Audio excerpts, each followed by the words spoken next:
You're not middle class. Your bank account already knows it. You just haven't accepted it yet. A family of 4. Mom works in healthcare administration, pulling in $52,000 a year. Dad drives 45 minutes each way to a logistics job, making $58,000. Combined, that's $110,000 a year. That's a solid income. That's top 30% of American households. They should be comfortable. They should have a retirement account growing quietly in the background, a little cushion in the bank, maybe a family vacation every summer. Instead, they're one missed paycheck away from not making rent. They've got $800 in savings, and that's after a good month. Their credit cards carry a balance they've been meaning to pay off for 3 years. Mom skips her own doctor's appointments because the copay feels like too much right now. Dad keeps wearing shoes with a hole in the sole because new ones aren't in the budget. And here's the part that breaks my heart, they think they're middle class. Their whole identity, their spending habits, their life choices, are built around a middle-class self-image.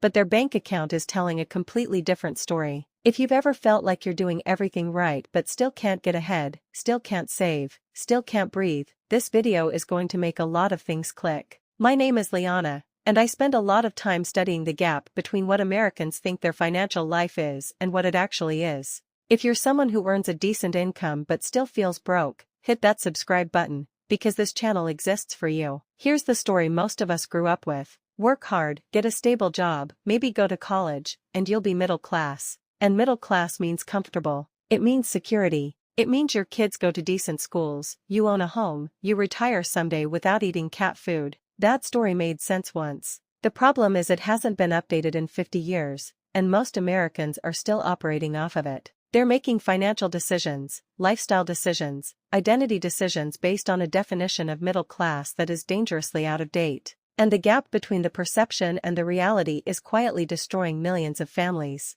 Let's go back to 1971. The median American family income, adjusted for today's dollars, was roughly $54,000 a year. And here's what that bought them: a home, a car, a stay-at-home parent in most households, healthcare that didn't bankrupt you, retirement that was largely handled through a pension, and enough left over that an unexpected car repair didn't cause a week of anxiety. That was the real middle class. Not lavish, not rich, but genuinely stable. Now let's look at today. The median household income in 2023 was about $74,000. On paper, we're making more. Adjusted for inflation, we're supposedly richer. So why does it feel so much worse? Because the cost of being middle class has exploded while wages have barely moved. The median home price in 1971, adjusted for inflation, was around $195,000 in today's dollars. The median home price in 2023? Over $410,000. Housing costs have more than doubled relative to what people actually earn.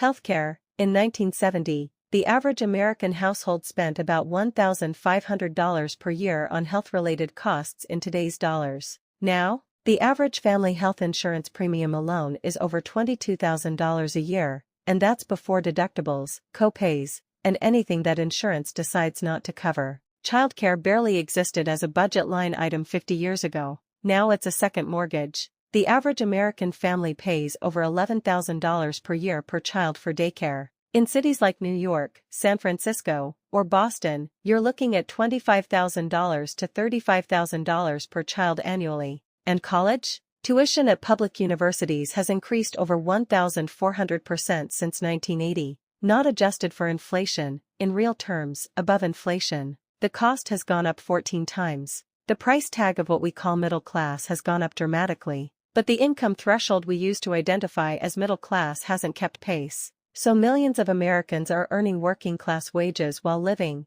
or trying to live, a middle-class lifestyle. And the difference is going on credit cards, into second mortgages, and straight into financial stress. Here's where it gets psychological, and this is the part nobody talks about. Being middle class in America isn't just an economic category. It's an identity. It's how people see themselves. And people protect their identity fiercely, sometimes more fiercely than they protect their savings account. A family bringing in $75,000 a year in, say, Atlanta or Phoenix might technically be able to call themselves middle class by income statistics. But their actual financial behavior, the house they bought, the cars they drive, the private activities their kids are enrolled in, the vacations they put on credit, is built around a middle-class image that their income cannot actually support. They shop at stores that signal middle-class status.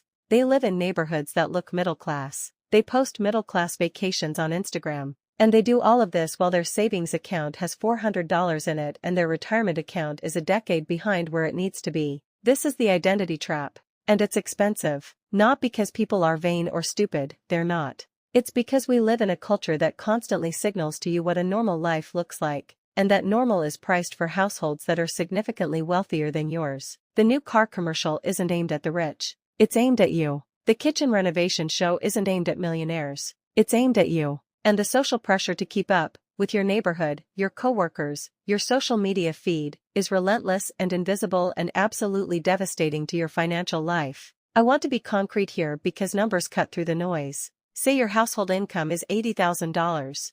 That puts you right around the median. Let's see what the actual math looks like after you try to live a stereotypical middle-class life. Federal and state income taxes will take roughly 20 to 25%, depending on your state. That leaves you around $60,000 to $64,000 take home. Median mortgage payment in 2024, for a median-priced home, is about $2,200 a month. That's $26,400 a year. You're now at $34,000 to $38,000 remaining. 2 car payments, because most suburban American families need 2 cars. Average car payment is now $737 a month per vehicle. 2 vehicles is $17,688 a year. You're down to roughly $16,000 to $20,000. Groceries for a family of 4, around $1,000 a month, $12,000 a year. You're at $4,000 to $8,000 left. And we haven't touched healthcare premiums if your employer doesn't fully cover them, utilities, internet, phone bills, childcare, clothing, school supplies, or a single emergency.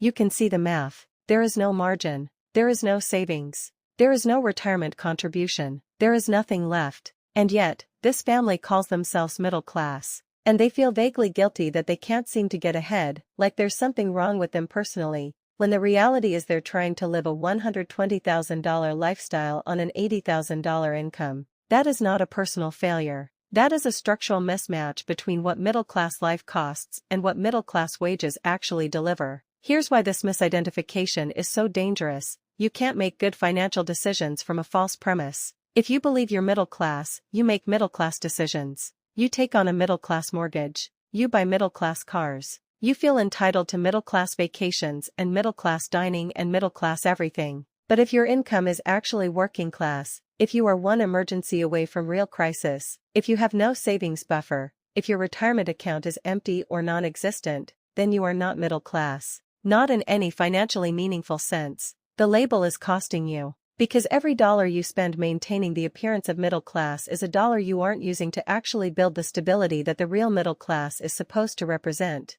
Real middle-class financial life isn't about what you drive or where you live. It's about having 3 to 6 months of expenses saved. It's about retirement accounts being funded every month. It's about being able to handle a $2,000 emergency without a panic attack. It's about having options. If you don't have those things, the lifestyle is a costume. And it's a costume you're paying for with your future. So what do? The answer isn't to feel bad about yourself. The answer is to get honest, radically, uncomfortably honest, about where you actually are versus where you've been telling yourself you are. Step 1 is to stop spending to maintain an identity and start spending to build a reality. That means your housing decision isn't about what neighborhood feels right for someone like you. It's about what your actual income can support without betting your savings. A good rule of thumb, your housing cost should be no more than 28% of your gross income. If they're above that, you're stretched. Step 2 is to ruthlessly cut the status spending. The leased car, the brand name groceries, the subscriptions you keep because canceling them feels like downgrading.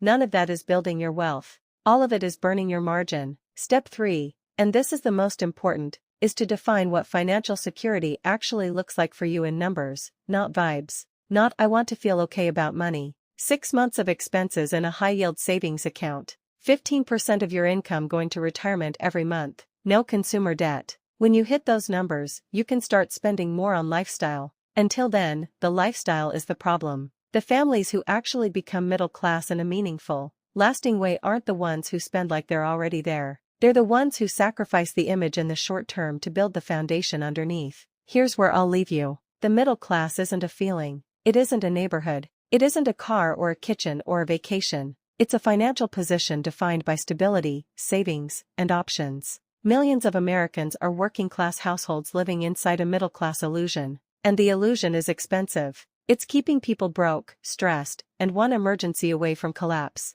You can't fix a problem you won't name. So name it. Look at your savings account, your retirement balance, your debt load, your actual monthly cash flow, and tell yourself the truth about where you are. Because the first step to actually building financial security isn't earning more money. It's stopping the spending that's been quietly eating the money you already earn. Now you know what's happening. The only question is whether you're going to keep living the image, or start building the real thing. If this video hit differently for you, share it with someone who needs to hear it. And subscribe Liana Invests, because every single day on this channel, we talk about the financial realities that most people are too polite to say out loud.